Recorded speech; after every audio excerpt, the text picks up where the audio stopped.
Assalamualaikum warahmatullahi wabarakatuh. Saya Aisyah Safa. Saya delegasi dari PKPT UIN Sunan Ampel Surabaya. Di sini saya akan mereview materi Lakmut dengan bertemakan kader sinergitas, kader NU ceria, cerdas, kreatif, inovatif, dan juga berhaluan aswaja. Dari kata cerdas, saya mengambil kecerdasan dari cara kepemimpinan dan juga memanajemen organisasi. Lalu dari kreatif, saya mengambil kreativitas daripada memecahkan masalah. Lalu inovatif, saya mengambil dari inovatif untuk menganalisis gender dan juga berhaluan aswaja. Yang pertama, yakni cerdas, saya mengambil dari manajemen organisasi dan juga kepemimpinan. Manajemen organisasi merupakan sebuah proses melaksanakan, mengatur sumber daya yang dimiliki untuk mencapai tujuan bersama secara efektif dan juga efisien. Lalu prinsip-prinsip manajemen organisasi yakni keutuhan pengarahan, kesatuan pengarahan, pembagian kerja yang berimbang, pemberian kewenangan dan juga tanggung jawab, kesatuan pemerintah, dan juga disiplin. Lalu fungsinya yakni planning, organizing, executing, dan juga controlling. Macam-macamnya terbagi menjadi 3 yakni dari segi tingkatan, sifat, maupun segi sistem. Lalu gaya-gaya organisasi atau gaya-gaya manajemen organisasi yakni directing, konsultatif, atau coaching, supporting, dan juga delegasi. Yang selanjutnya yakni kepemimpinan. Kepemimpinan merupakan sebuah proses seseorang atau seorang pemimpin mempengaruhi atau memberikan contoh kepada pengikut untuk mencapai tujuan bersama. Lalu, integritas pemimpin yakni terdapat pada nilai atau value, lalu etika dan juga kekuatan karakter. Tugas pemimpin yakni menentukan arah sebagai integrator, sebagai mediator, sebagai perencana dan juga perubahan. Peran kepemimpinan yakni sebagai fungsi perencanaan, memandang ke depan, lalu pengembangan loyalitas, dan juga pengambilan keputusan.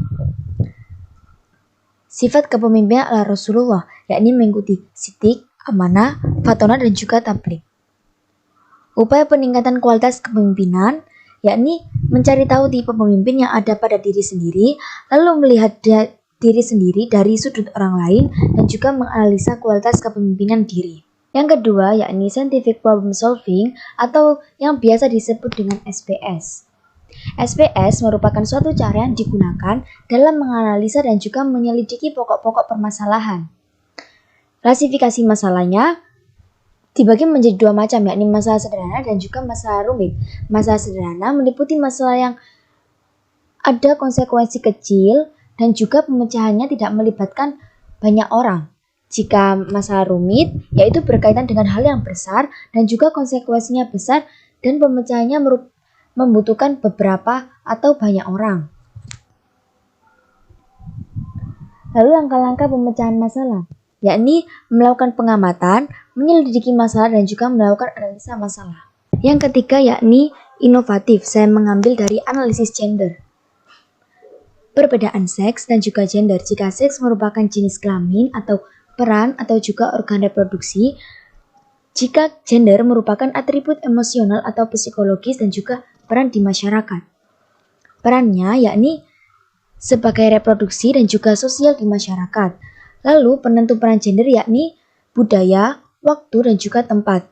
Tujuan kesetaraan gender untuk meminimalisir diskriminasi terhadap perempuan atau juga laki-laki dan juga pengaruh negatif terhadap gender tersebut.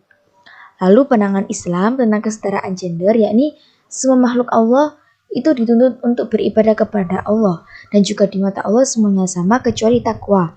Bukan berarti dibolehkan untuk merendahkan makhluk Allah yang lainnya. Yang keempat yakni beraswaja atau berhaluan aswaja.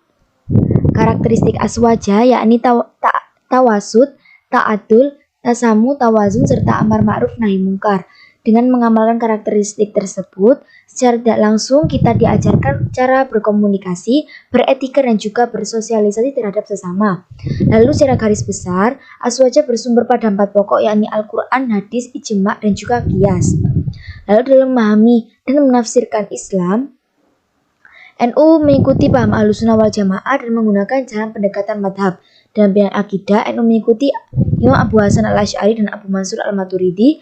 Dalam bidang fikih, NU mengikuti 4 madhab yakni madhab Syafi'i, Maliki, Hanafi, dan juga Hambali. Lalu pada tasawuf, NU mengikuti Imam Al-Ghazali dan juga Imam Al-Junaidi. Lalu, hal yang bisa kita ambil dari kesimpulan materi yang sudah saya paparkan tadi, yakni kita bisa mengambil nilai-nilai yang ada seperti nilai kepemimpinan, nilai sosialisasi terhadap masyarakat, dan juga kita bisa mengamalkannya kepada masyarakat luas. Sekian dari saya. Wassalamualaikum warahmatullahi wabarakatuh.